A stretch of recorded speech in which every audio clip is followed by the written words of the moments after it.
Welcome to In Depth with Academia. I'm Richard Price, CEO of Academia IDU, and today we're exploring a paper that honestly, wow, it's a big one. It's called the Machiavellian Marketing Framework, MMF, a paradigm for control, perception, and psychological strategy in the algorithmic era, written by Hadrian Stone.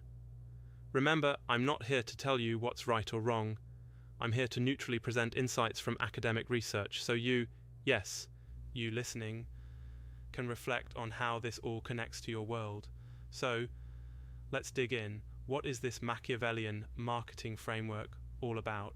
And why should anyone, say someone scrolling through their favorite social media feed or running a small business, care? At the core, Stone's paper asks a pretty radical question.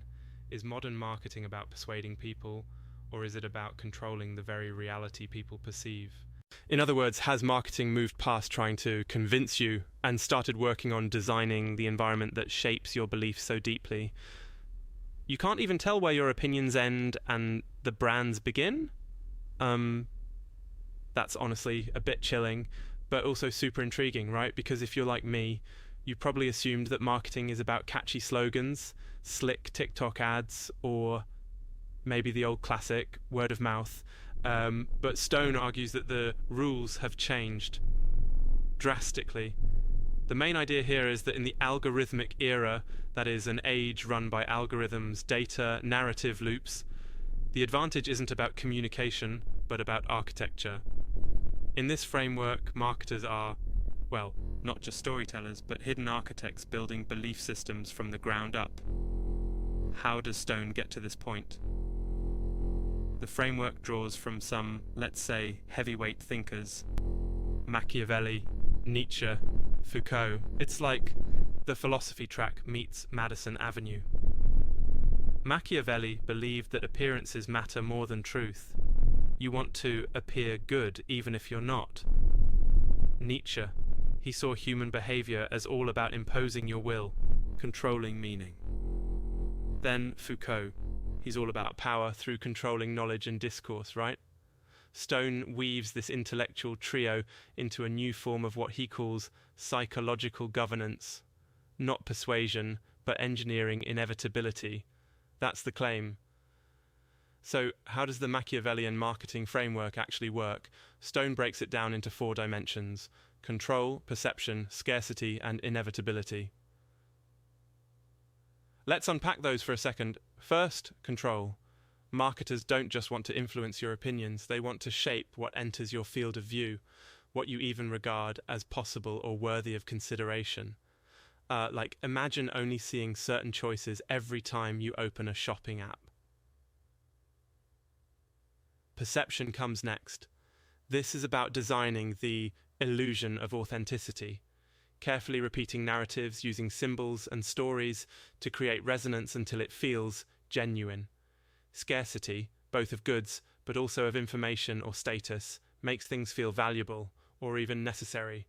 And then there's inevitability, the sense that a brand isn't just a choice in the market, it's destiny. Like, of course you use this app, everyone does, there's no real alternative. What does this mean for you? Well, Stone is really saying that you, as a consumer or citizen or even just a person surfing the web, might not always see the invisible architecture shaping your choices. Those product recommendations or that viral narrative can be less about serving up what you want and more about switching the goalposts entirely. The MMF framework nudges us to ask, who's building the frame around my choices, and am I deciding or being decided for? And remember, I'm presenting these ideas neutrally. This isn't advocacy, it's an opportunity for you to reflect. The paper doesn't shy away from the big ethical questions either. If influence becomes less about sharing information and more about structuring experience in advance, where does that leave free will, transparency, accountability? Stone says we have to talk seriously about whether ethical marketing can exist if the rules of the game are about invisible control instead of visible persuasion. Can we even recognize when a choice is ours in this kind of landscape? It's not a problem you solve overnight, and the paper definitely leaves more questions than answers. One reason why academic research is always evolving. I mean, honestly, it reminds me of when people insisted the internet was just a digital library. And look how that turned out. Wait, what was I? Anyway, see, my point is, things always change in surprising ways. Stone is pretty clear that the MMF isn't the final word. He calls for more research, like, can we empirically measure when influence shifts from helpful guidance to outright manipulation? What checks and balances are possible, if any?